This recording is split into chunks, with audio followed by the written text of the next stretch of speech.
Right, everyone, welcome back to the Otis Jones Show. It's the show where I get random topics picked by AI and get drunk and shit about them. That's my new catchphrase because I said it wrong the last time and I'm keeping it. Brilliant. It's a very good catchphrase. Yeah, and we might not get to AI, but who knows? We got beers and that's the main thing. How have you been? Fingers crossed. Sorry, we are... no intro at all. Who am I? Nobody knows. We're here with the most amazing and wonderful Alfred Taylor. Oh, nice. Are there others that are comparable? I can't lie, I do say most amazing way too much, and I Okay. didn't realise until I started editing these videos. All right. But I wonder if that's like in my everyday vocab or if it's just for this show. It's just because you're just being a congenial host, aren't you? Just being sort of lovely. Yes, I'm Inauthentic. Alfred. Hello. Sorry. I don't know. No. Sorry, I'll let you lead. No, sorry. No, you carry on. Yes, hello. I'm Alfred Taylor. I am also a comedian in Bristol, and sometimes I get the pleasure of gigging with this guy. Hey. Jester's Fabulous. Comedy Club legend. Oh, brilliant. That's good. It's been, well, who else would be? You've got your signature on the safe. I do. Yeah. Yes. Yeah. There are lots of other signatures on the safe, but we'll don't look matter. past that. We'll ignore it. Mine's the most important. Your signature's on the safe, isn't it, Otis? Kind of. Kind of. Yeah. Well, how so? Kind of. So I signed it as Timothy Galame. Ah, okay. Well, that could be your stage name. That could be your character one day.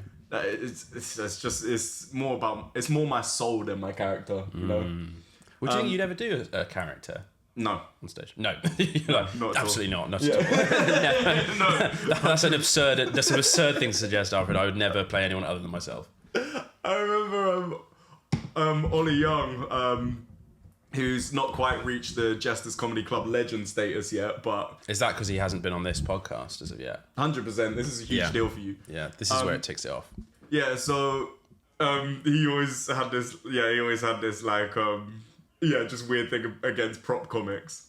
Uh-huh. And he's not actually against prop comics if you're a prop comic listening. I saw him rehearsing for like a competition, and one of his jokes, he like pulls out customer feedback from a job that he used to do. And as soon as he pulled out a piece of paper, I just went, prop comic! Nice. Obviously, this is a huge deal for you because Yes, yeah. my life's obviously completely changed recently. Oh, As yeah, of- yeah. Because obviously...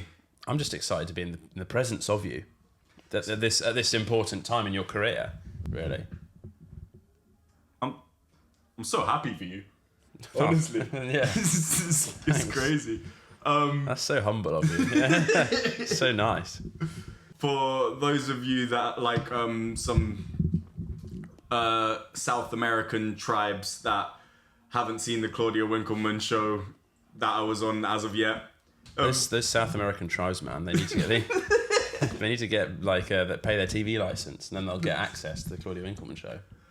This is what I keep saying, but they're just hating, bro. They could ask for some sort of spirit to get them BBC iPlayer. Surely there's some kind of like dance they could do, maybe. Yeah, 100% of get fucking. connection. He's like who would be the BBC spirit?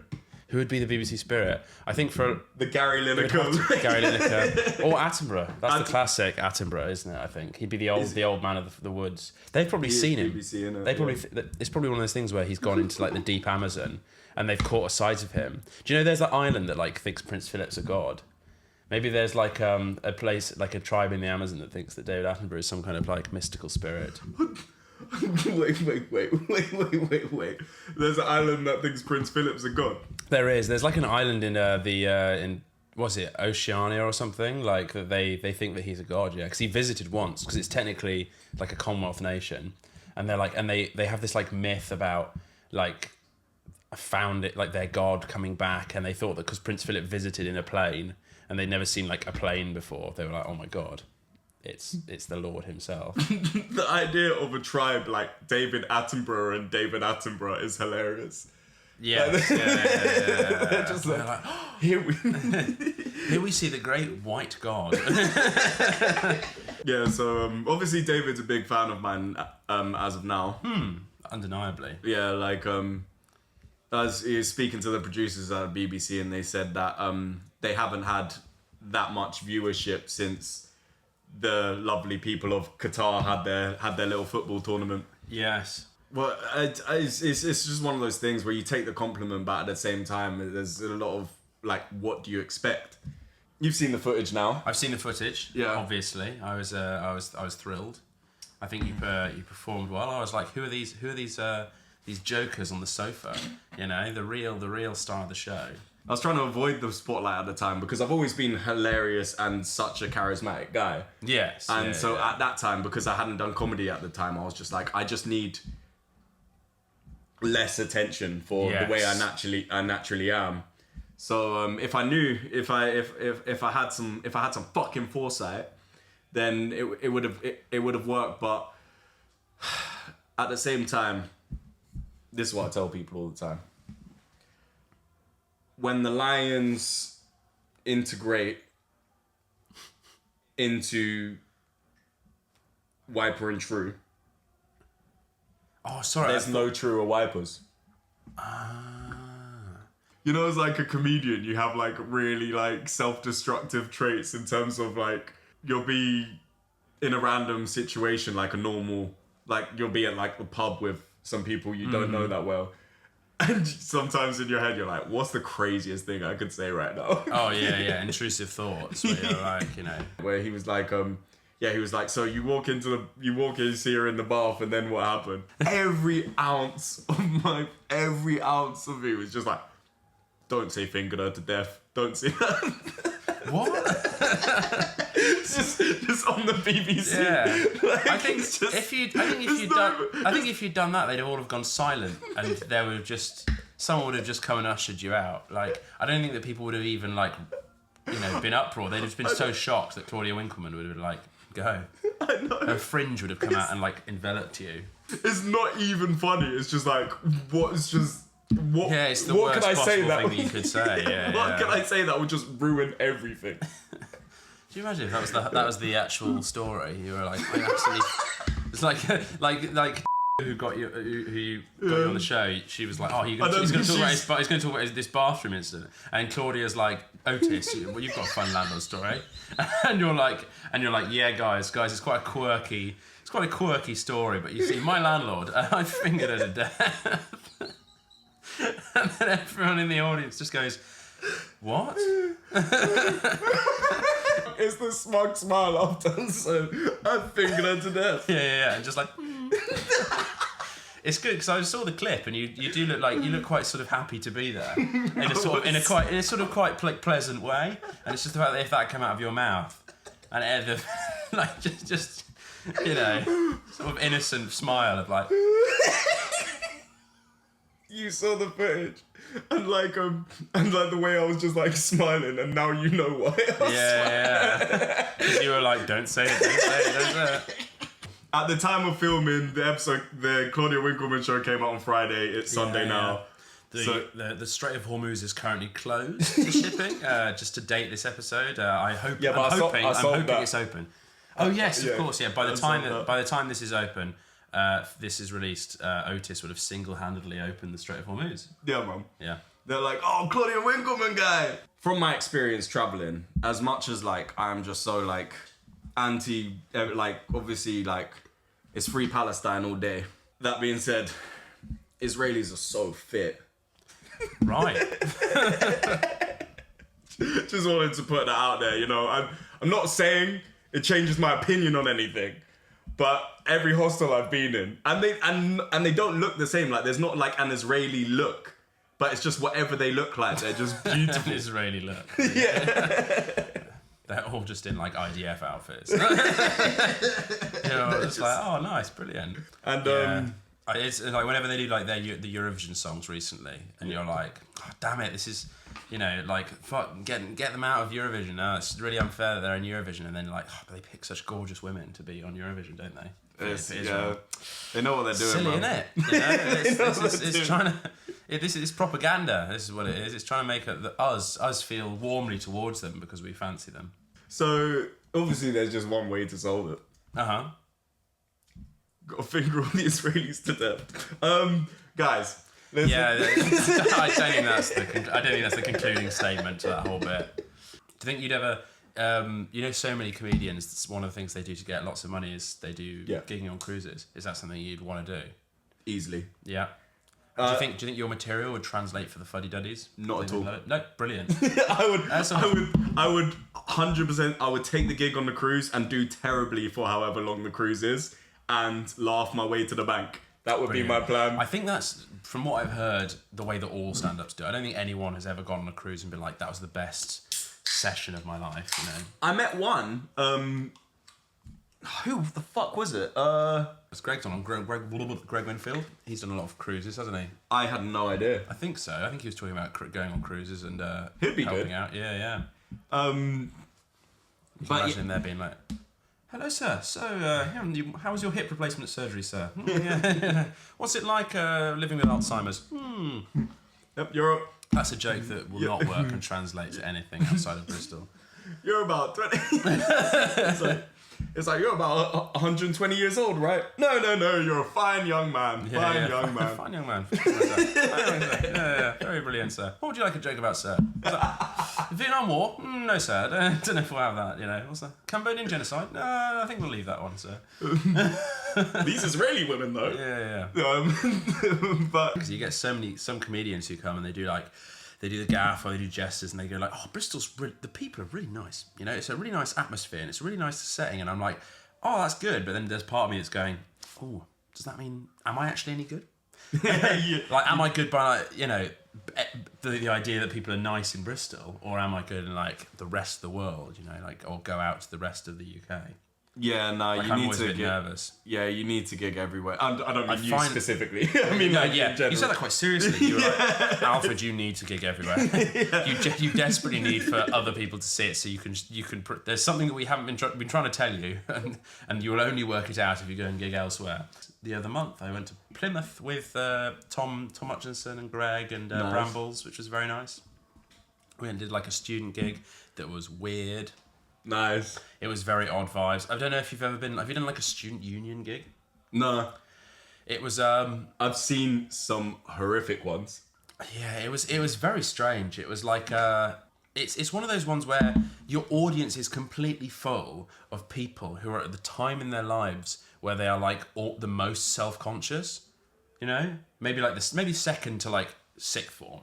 I think you're the most self-conscious, but like beginning of uni, they're all just sitting there and they've all just met these people like 2 weeks in ago. that way. Yeah. You know what I mean? And they're just sat there, and it was very interesting. You got some interesting characters, lots of smiles. You know, we managed to break them a little bit and like get some laughs on board. But it was an interesting atmosphere. All I will say is that it was a good gig to do because student unions, the beer is so cheap, which is incredible. How much is it going for nowadays? I was thinking about this earlier today. But I was thinking specifically about students, and I was like, do they still have like did you go uni, or do you go uni, or what's... Did I go to uni? Yeah. I did go to uni. I went to University of Birmingham. Yep, you did say that. I did. It's fine. Yeah. It's all right. So when did you go? 2018 to 2022. I did a master's degree. Nice. So I know. So you were like pre-COVID. No, it was started pre-COVID. Betwixt COVID. Yeah, I was absolutely. My university was throttled by COVID. I did drama in English. Can you imagine how badly that was screwed by COVID? Fuck. I did my final year performance of what was it, Oedipus, and I played Creon, and it was on Zoom. And so we had like they sent us green screens in the mail to like in the post to put up, so that we could like green screen like being in like a Greek theatre. And so I just had to stand in front of my, you know, laptop and just be like, well, I don't know, what's it? Oedipus, can't believe you've screwed your mum. That's what happens to Oedipus, isn't it? Yeah, I mean, I was about to say I've also set up a self camera while I eat the puss. What? Listen, guys. That was a. As seen on Claudia for that joke. That was an interesting one. As seen on Claudia Winkleman. You. that was a sort of fighting through to find like the connection. I like that though. Looking back on this, you're literally gonna see as soon as you said Oedipus for the first all time. the clips of this are gonna go on TikTok, and people are gonna be like, oh, Alfred's really horrible. Like this is all he talks about. You know what I mean? Well, you haven't. And this will be the one bad. that pops off. You know, and this will be the.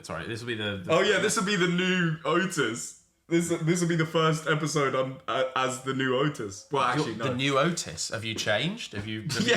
Have you like regenerated or something like Doctor Who? Or like, obviously, speaking of BBC, Doctor Who's BBC, right? it is. Yeah. Woody woo. That was me doing the Doctor Who theme tune. Sorry. Right. Keep going. So how's it new? Sorry. I mean, obviously the viewers will know because obviously it'll be new. But what do you mean it's going to be new? Like I am a new person since this whole BBC experience. Oh, of course. And you have a sort of aura that you didn't have before. Because I was about to say it's actually not the first episode since, because there's like 4 episodes that are coming out before this. But you are right in terms of the aura. Exactly. And it's gravitational. Mm-hmm. Do you feel greater? Sort of glow. You know, in like Hercules, like all the gods are a bit like gold, and when they become a god, they get all gold. In like Disney's Hercules. Yeah. You remember that sort of Bildungsroman. Yeah. That's what you have today. I feel like I've walked in and I've seen this sort of golden glow of stardom around you. Which is ironic because obviously the Romans... Wait, wasn't Hercules Greek? He was. Yeah. Sorry, Bildungsroman meaning as in like, what's the word? Foundational text. Oh, okay, fair enough. I didn't know that phrase. That's interesting, actually. So the etymology of like... Because obviously a romance is like a great narrative. So and then the Romans... It was a romance. So were they the Romans because they were like the people who had like a great story or something? I don't know. Wait, I don't know if this is going anywhere. Yeah, because no, it was because they were from Rome. Yeah, but like romance, as in like the etymology of that phrase, is that linked to? Like, I'm just wondering if that's linked to Rome, or did like that come? Which came first? Which came first? Romance as the idea, or Rome? Is this the sort of stuff you talk about on your podcast? So do you think, and this is a genuine question, like, do you think before the Roman Empire, they had a concept of romance? I think they would have had a concept, they just wouldn't have had the word for it, would they? Like all ancient civilizations. Because the Greeks definitely had that concept with underage boys. Very true. They did like a lot of nonsense. Yeah. I do feel that sometimes people complain nowadays. They're like, "Oh bloody hell! I can't believe that." With all the Jeffrey Epstein stuff, they're like, "Oh, I can't believe that our democracy has like been like controlled by a load of like cabal of rich paedophiles."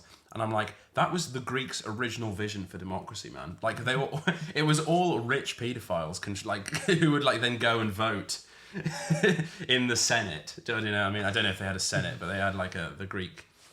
Athens or whatever it was. They were all nonsense. They all had boys and stuff that they were doing in the spare time. Horrible. Let's cancel the Greeks, you know? Imagine, yeah, you know, it did sound like you were defending it for a second. Yeah, I was like, why is everyone complaining? That's just the way it's meant to be. Yeah. I'm just saying it's always been fucked. It's always been bad. And just like little boys, democracy has always been fucked. So how's the Wiper and Trews going down? The Wiper and Trews are going down well. I'd like a pale ale. Mm-hmm. You know, as I don't know the listeners. This has got your price tag on it. Just £3.49. Which is crazy for a shop beer. Yeah, that's quite spenny. It is crazy, like, because you're spending more because it's local. That should be the opposite, man. Like, whenever Wiper and Trew are having a day party, you can hear it from my windows as if it's in the room. Like, that's how close Wiper and Trew is to my flat. Mm-hmm. And it's £3.49 in a post office, bruv. Mm-hmm. Like, there's no travel costs. I used to buy this so much from the post office. Like, they could throw it to the post office. For the viewers and the listeners, I used to be almost your neighbour, didn't I? I used to literally live over the corner. Yeah, man. Which is very exciting. I remember that I met your parents at a gig that you did. And was it the one in Bath, like 2 years ago? I was sat right next to your parents in the audience. And they were like, at the end, they were like, Otis, this guy lives next to you. As if it was like, I remember. As if it was like, you guys should be friends. You know what's so funny? In my head, that wasn't you. Wow. They're like, look, who's this guy? He lives near you. Yeah. You guys can like hang out and stuff. It was just so sweet. It was just like, it was nice. My best. Your parents were lovely. It was really nice. You know, this is an endorsement. You know, from me. My parents are sick. My best friend to this day. I hope they get better very soon. I didn't know if you wanted to say that on the podcast, but you know, that's really powerful. My best friend. That's literally how we met. So like, moved to a posh side of Brighton. Because man's bare posh, I keep talking about this. But, like, so we moved to a posh side of Brighton, and then to the point where, like, like a few years later, like, another black kid moved to the, like, opposite the road. Mm-hmm. And then, like, they just went over to him, and, like, he was just alone, just sitting outside. And, like, he's just a grown adult woman just comes up to him, like, "Oi, what's your name?" and he's just like, "My name's Lucy." And he's like, "I've got a son who's around your age. Become friends." Just terrified him. Yeah. And then we're like literally best friends to this day. That's good. I think that's good if you've got like parents who are like good at recruiting friends for you. That's nice. That's why I'm so pro arranged marriage. Oh. Like, because That's not where I expected that to go. I don't have friends that have arranged marriages, but I've got a lot of friends where their parents are like arranged marriages. And then really, that's interesting. Yeah. I suppose all marriages in when it comes down to it are arranged, because if they were just sort of like just on the whim. Just on the whim, you just walk into someone in the street and you're like, "Until death do us part." Nice. And like, I don't know you. I was trying to sell you beans. My permanent bit was like proposing to random people when like your not permanent bit. My was permanent proposing bit, to random people. Yeah. And as in, you would do it like on the street? club. Yeah, I'll be like in the club, and like they'll just. And every time a woman was nice to me, here we go, the overheating. But yeah, every time a woman was. Is that part of you were overheating? The camera's overheating. We'll be back shortly. No, you were just like, "Oh, there's a woman in the club. I'm overheating. I'm overheating." I was overeating.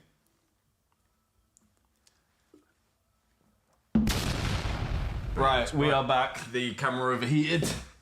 And because of the quality of the material that we're doing today, it overheated because we were, spitting bars, as they say.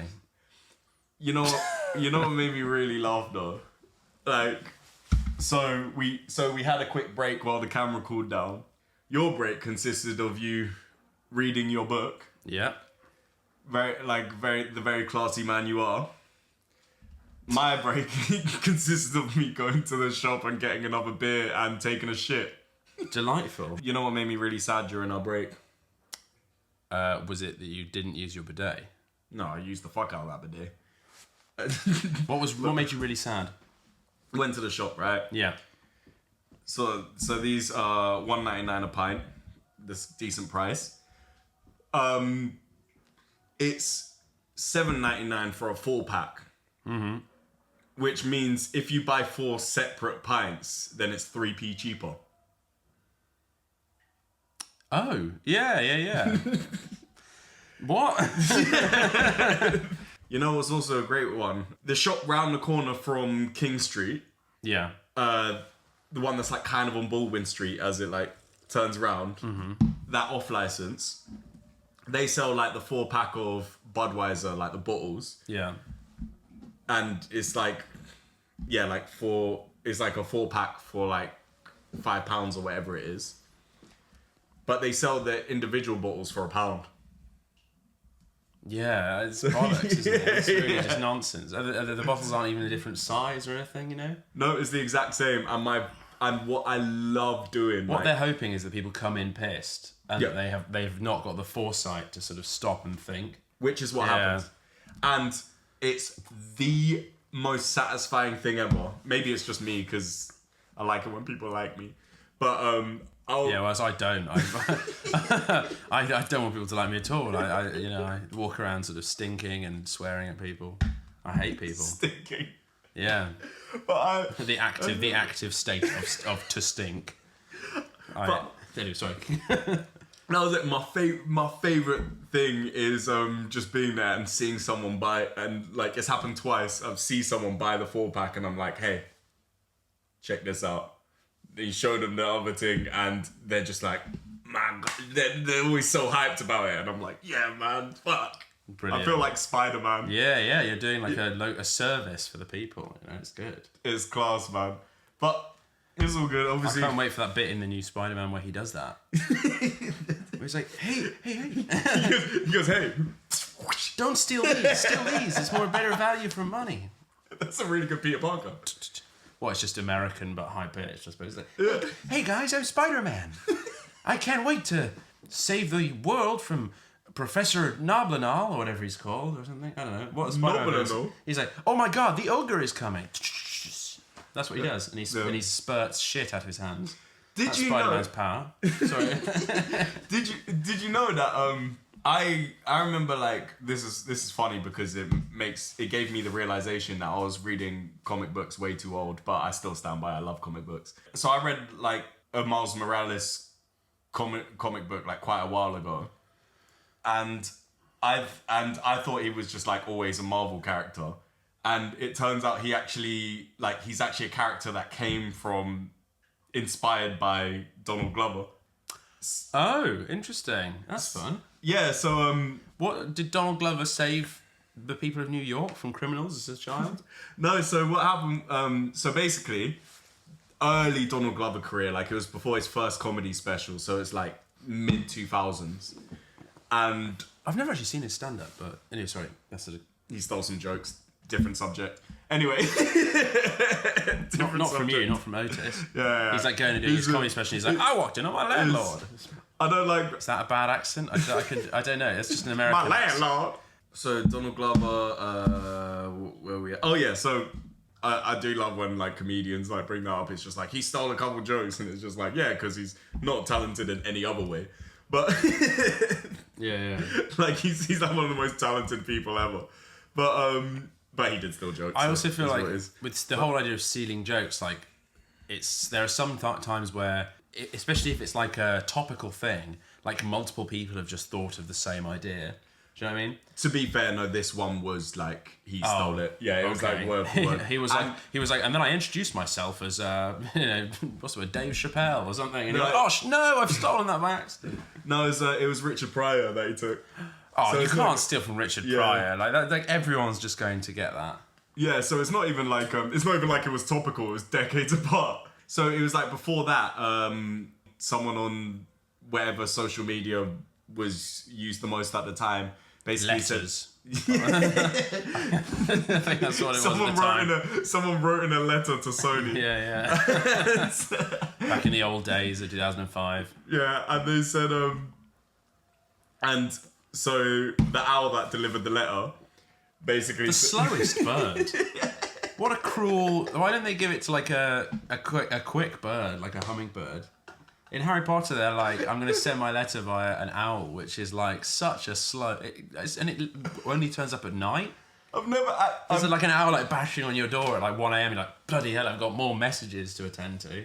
I've never actually seen an owl fly outside of Harry Potter. Yeah, maybe they don't. Maybe maybe it's all a trick. I've never seen an owl. They actually just walk. Yeah. It's like owls with like mopeds like driving along. Or like a voice. You know. So like on social media they were just like, Donald Glover should be the next Spider-Man. And then he like he just kind of like went along with the whole thing and then just received a horrific amount of racism for it. Yeah, of course. So so Sony already casted Andrew Garfield, but Marvel were like, that's actually not a bad idea. Like he would be a good Miles Morales character.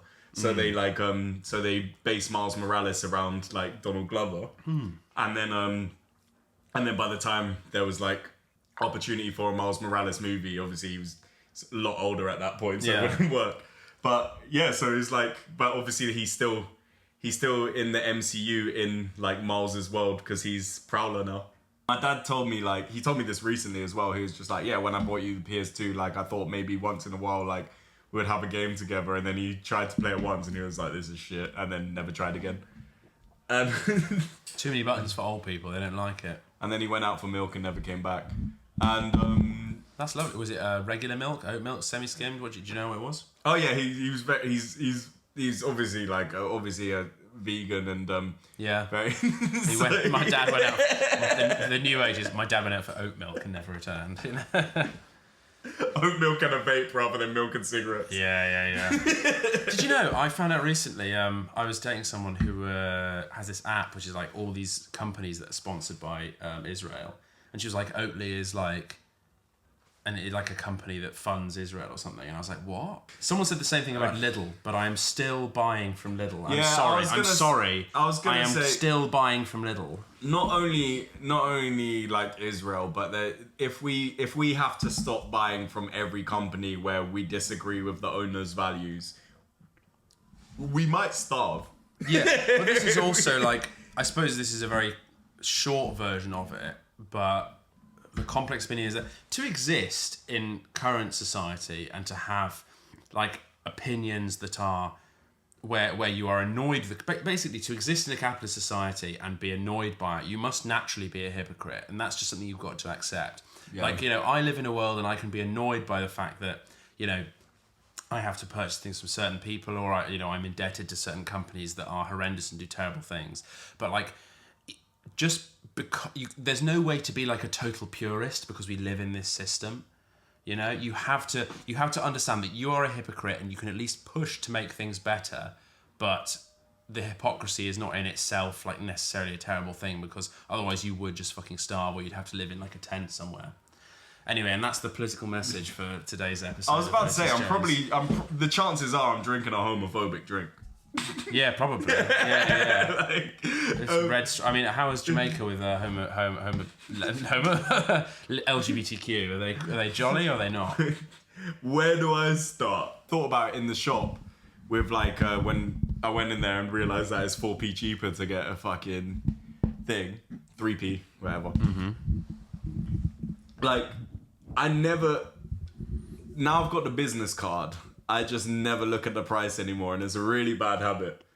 What, business card? What, you get it on tax or something? Or yeah, man, this is for the show. All your Wiper and Trues and the red stripe. And that's another thing I wanted to fucking bring up, actually. Fuck my accountant. I'm getting a new one, yo. Time to announce it. if you're an accountant that knows how to do their shit, and you happen to be Jindian, Jewish or Indian, they're the only accountants I trust. That's a sort of very specific. That's like a Jewish Indians. They might get confused though, because Jainism is quite popular in India, isn't it? So they might think it's Jainist Indians. No, you can be Jewish or Indian. I do not discriminate. And they're the ones who they can't even step on ants, or they feel like they brush the ground in front of them so they don't crush ants with their feet. Oh, I didn't know that. It's delightful, isn't it? That is delightful. It really is. Shout out to the Jainists? The Jainists. Shout out to the Jainists. Yeah, man. Big up yourselves. All I'm saying is I'm not trusting white accountants anymore, bruv. Not that you can't be Jewish and white. If you're not Jewish, I'm the example. Yeah. You're an accountant? I'm Jewish. Are you? Yep. I didn't know that. Big up yourselves. From many generations ago, but yes, yeah. Yeah, man, I'm a big fan of your women.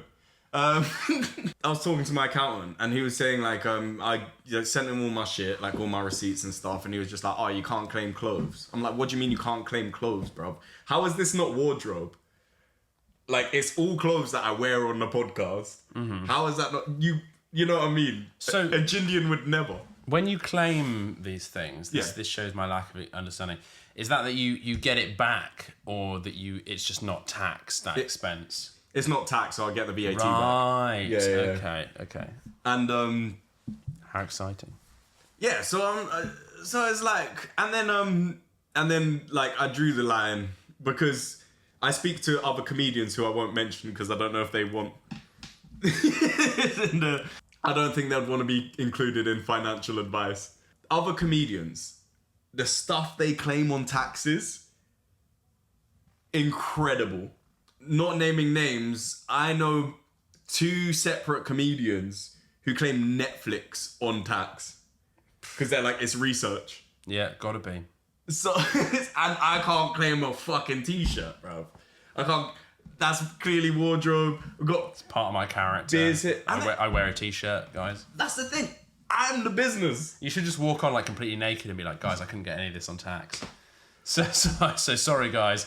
None of this is included. So I'm just like in the nude. But you're right. Like, I'm the character. Like, I am the business. Yes. Yeah. And this business needs a red stripe and to have a good time. Exactly. There was something before we sign off. There was something you were saying before the camera cut that you wanted to talk about. It was a story. Yes, this will be maybe quite fun. So hopefully your reactions will be enough to get this in the podcast. So yes, obviously I lived very close to you the other year. I lived in Easton. We've been to the same post office. You know the post office where you bought all of your beers from. You've been there like time. 4 times today. Well, I remember that one of my first things, I think basically about 3 months into when I moved into Easton, I lived in a house with the total number of people was about 6 people. So it was me, 3 of my mates, and then this couple who were like quite young, they were like 19. They moved in and you were like, that's not going to last. It didn't. They broke up very quickly, and that was immediately chaos. But they were like 19, they were terrible to get like the bills off of or whatever. How old were you at the time? They were nice, but they just were a real like, what's the word? Squeezing like blood from a stone in terms of like getting actual what you need from them. I was like, what, 24 something? 23? Yeah, so yeah. And one night they went to the post office to get some, I think, chocolate of some kind. And then they came back and they brought with them a kitten in a big like tent thing, like a pod, essentially, like a cat. Because the guy in the post office essentially was trying to pawn off this kitten that his wife was somehow allergic to. And they'd walked in and gone, oh, it's cute, let's bring it back to our house. And as soon as they walked in, I was like, fuck, because this was before the all the landlord new rules came in where they're allowed to have pets. And so for the next like 3 days, we were basically attending this cat. And this cat was like a psychopathic cat. Genuinely, because it seemed so cute. And then I remember one night we were all sat down in the front room watching like Terminator or something. And then this housemate, one of the couple, came down and she'd been like scratched to oblivion. Horrendous. Scratches everywhere. Like the cat had just gone absolutely at her.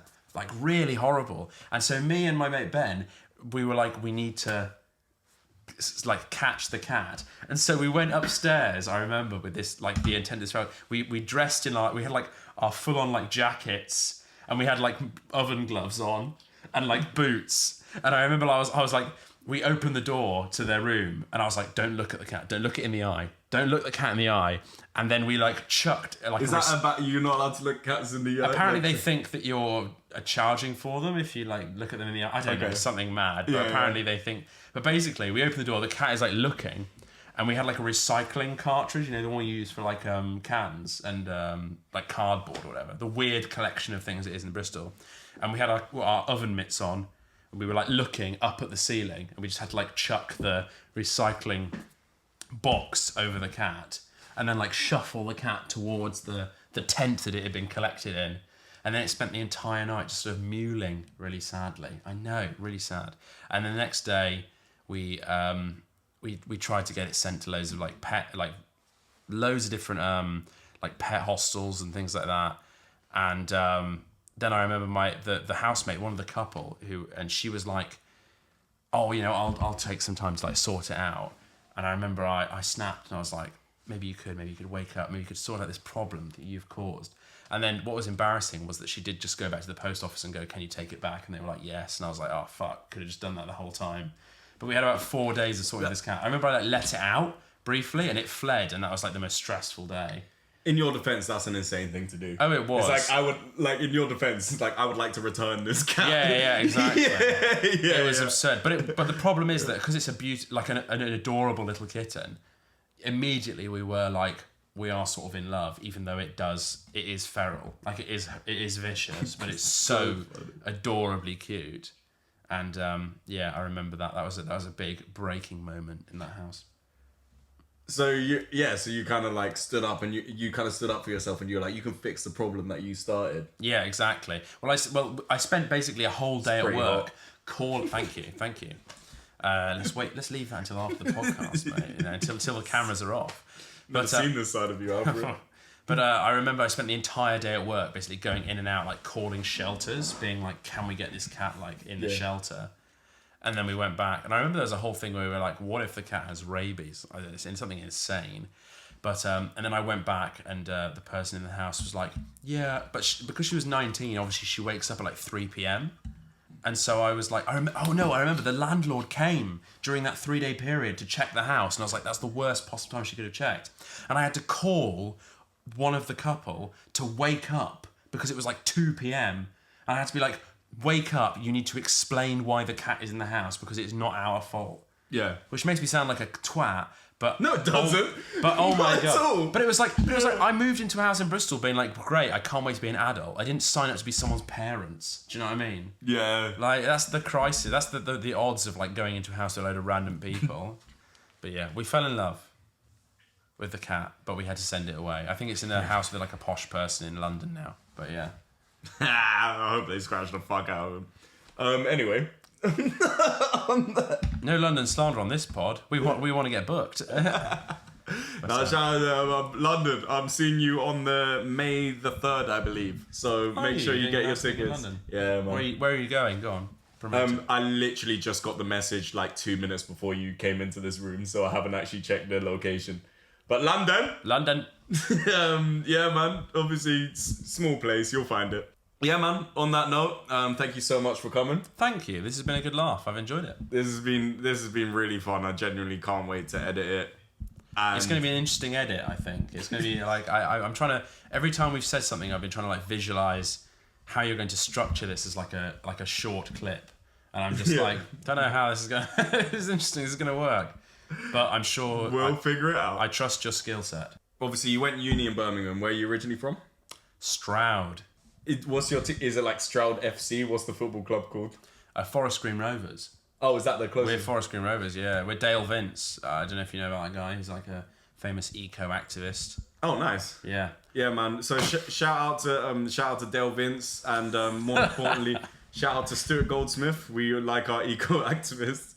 And yeah, man. Shout out to all the other Forest Green Rovers. You say?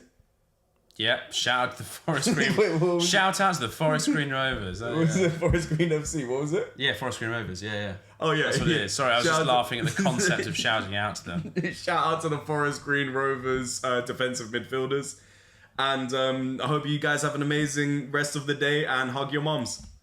Hug your mums. Before I do. What?